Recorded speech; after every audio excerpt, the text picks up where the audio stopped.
We welcome in Troy Aikman from Fox as we get into Week 4 in the National Football League. Troy, welcome. How are you? Hey, Mike. Good to be on. All right, Troy.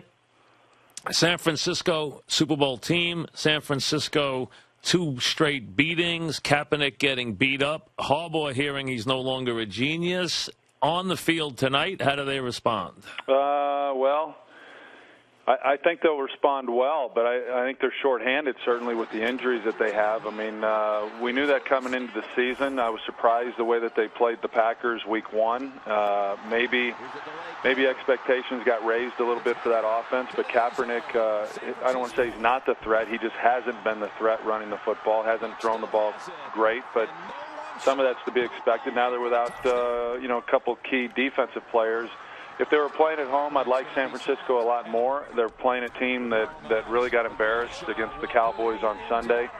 I expect St. Louis to bounce back and play a lot better than they saw. I just expect it to be a really good game and a team between two teams, or a game between two teams that the Rams, surprised people with the way they played them last year. I expect the Rams to play good again tonight. Do you think that the read option as we know it, and we know that team spent the entire offseason working on it and working against it, have they caught up to it, and have they really already rendered it maybe not the fad that we thought it was going to be? I think some teams, the way that they've said they're going to hit the quarterback has certainly got the attention, of these offenses that run that system. Clearly, we know why they're not doing it in Washington. I don't know that we'll ever see Washington do it again with RG3 to that extent.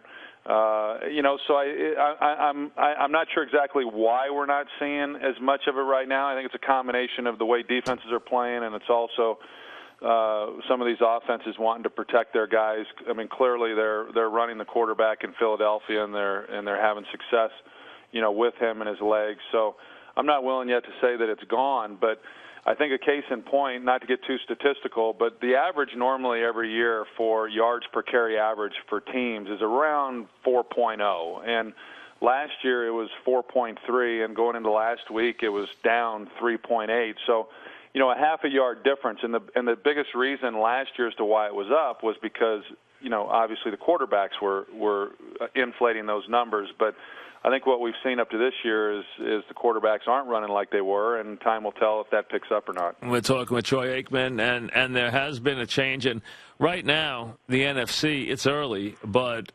Seattle has moved to a commanding position because of what San Francisco's done, what they've done themselves. We know how tough they are at home, but clearly they look like they could, if they especially play well this week at Houston, they could take a dominant position here in this NFC very early in the season. Yeah, they could, and I'm sure if you're Seattle and you're watching this game tonight, you'd probably be rooting for St. Louis, based on the history of the division over the last few years. But it's a big if when you look at Seattle as far as having to travel to Houston this week, not an easy game, and then they travel to Indianapolis the following week. So, yeah, it looks good right now. Seattle clearly is an outstanding team, a lot of depth. Some would say the best team in the league.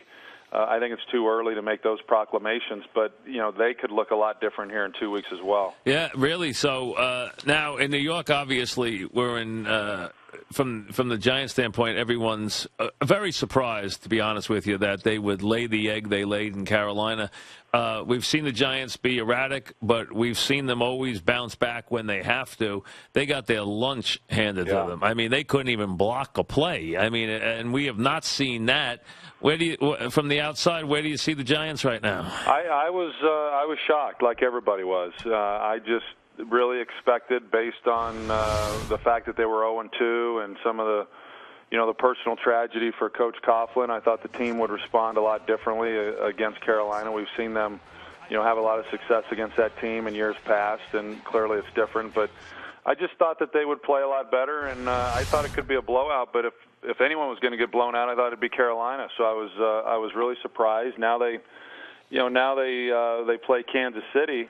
And, what maybe at the beginning of the year looked like a win, now it doesn't look quite so good. So You know, at 0-3, people start throwing out numbers and saying, I mean, right now, I think it's less than 3% of teams that start out 0-3 make it to the postseason. And, you know, one of the reasons for that, Mike, is because most teams that start out 0-3 just aren't very good. Yeah, they're bad. They're bad teams. Yeah. Now, if you had told Denver they had to start out 0-3, there's a good chance they'd have crawled back into it. Yep. You know, the Giants, I think that, I still think that the Giants are a good team. They're well coached. They've got a championship quarterback. It's just hard for me to imagine. And then on top of all that, they're within a division that, I live here in Dallas, as you know, and everyone's ready to hand the division title to the Cowboys, And last week they were ready to run the head coach out of town when they lost to Kansas City. So, things go week to week, and I have a hard time believing that New York, whether they make the playoffs or not, I don't know. But I still believe they're going to be in the hunt in this division, moving through the second half of the season.